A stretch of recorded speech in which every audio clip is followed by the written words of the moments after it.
नमस्कार, आप देख रहे हैं VMNS न्यूज। आज से आपदा प्रबंधन समूह की बैठक। जिले में 1 जून से प्रारंभ होगी अनलॉक की प्रक्रिया। मध्य प्रदेश शासन के राज्य मंत्री आयुष स्वतंत्र प्रभार एवं जल संसाधन विभाग बालाघाट सिवनी जिले के कोविड प्रभारी रामकिशोर कावरे की अध्यक्षता में 29 मई को कलेक्टर सभागार में जिला प्रबंधन समूह की बैठक का आयोजन किया गया। इस बैठक में जिले की आगामी 1 जून से अनलॉक की प्रक्रिया प्रारंभ करने के संबंध में महत्वपूर्ण निर्णय लिए गए हैं। इस निर्णय में यह जानकारी बताई गई है कि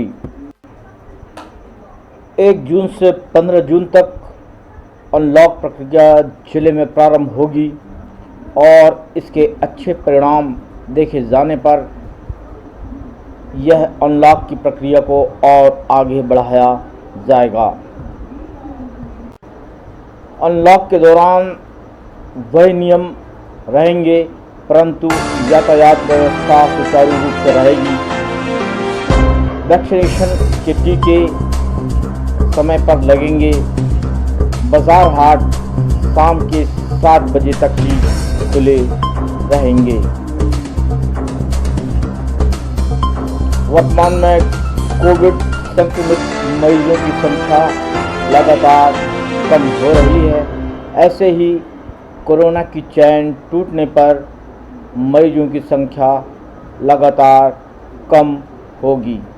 कोरोना संक्रमित मरीजों की संख्या नहीं बढ़ने पर अनलॉक को आगे और बढ़ा दिया जाएगा। अनलॉक दौरान सभी लोगों को चेहरे पर मास्क लगाने एवं 2 गज दूरी के कोविड प्रोटोकॉल का पालन करना अनिवार्य होगा। 29 मई तक 67 मरीजों को किया गया था डिस्चार्ज। एक्टिव मरीजों की संख्या 371 हुई है। 28 मरीजों को 18 सैंपल कोरोना पॉजिटिव अभी तक आए हैं। मुख्यमंत्री कोविड-19 अनुकंपा नियुक्ति योजना का आदेश जारी हुआ। मुख्यमंत्री श्री शिवराज सिंह चौहान ने घोषणा के अनुसार शासन ने उसके नियोजन में कार्यरत समस्त नियमित स्थायी कर्मी कार्यभारित और आत्मकता से वेतन पाने वाले दैनिक वेतनभोगी तदर्थ संविदा कलेक्टर दर आउटसोर्स मानदेय के रूप में कार्यरत शासकीय सेवक सेवायुक्तों के लिए मुख्यमंत्री कोविड-19 अनुकंपा नियुक्ति योजना लागू कर दी गई है।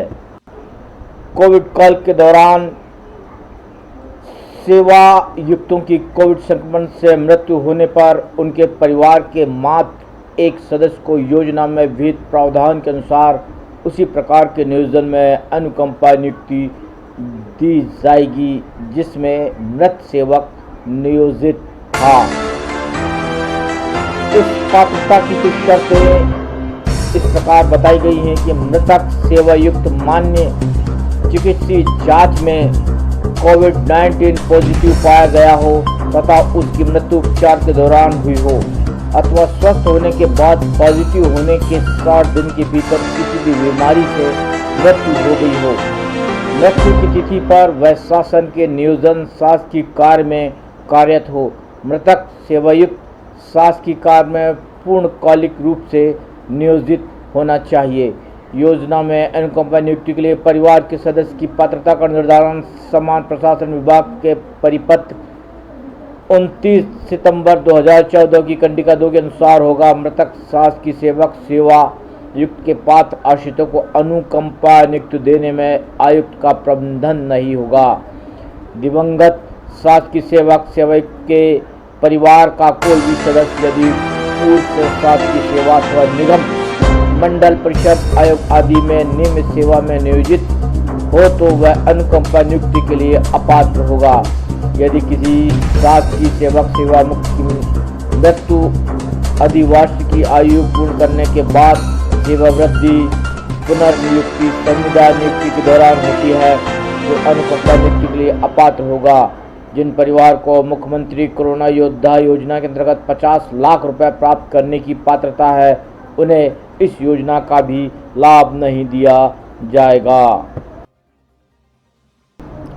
इस योजना की अवधि योजना 1 मार्च 2021 से लागू होगी, 30 जून 2021 तक लागू रहेगी।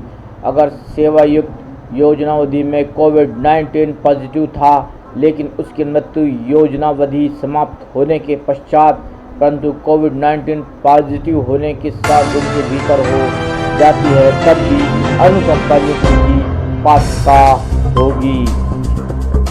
वहीं राष्ट्रीय पेंशन योजना में स्वास्थ्य अंशदान अब 14% कर दिया गया है।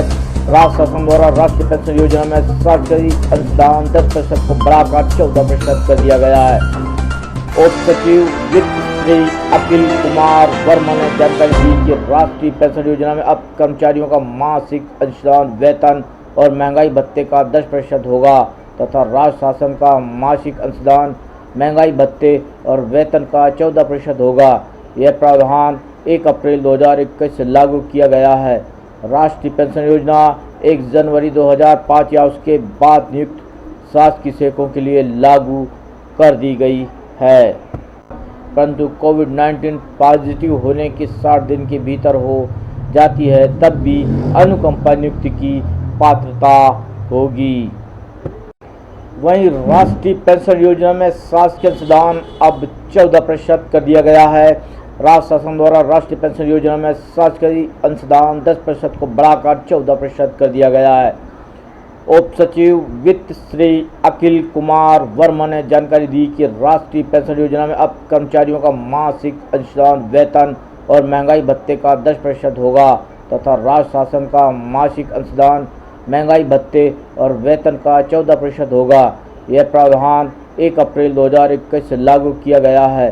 राष्ट्रीय पेंशन योजना 1 जनवरी 2005 या उसके बाद नियुक्त शासकीय सेवकों के लिए लागू कर दी गई है।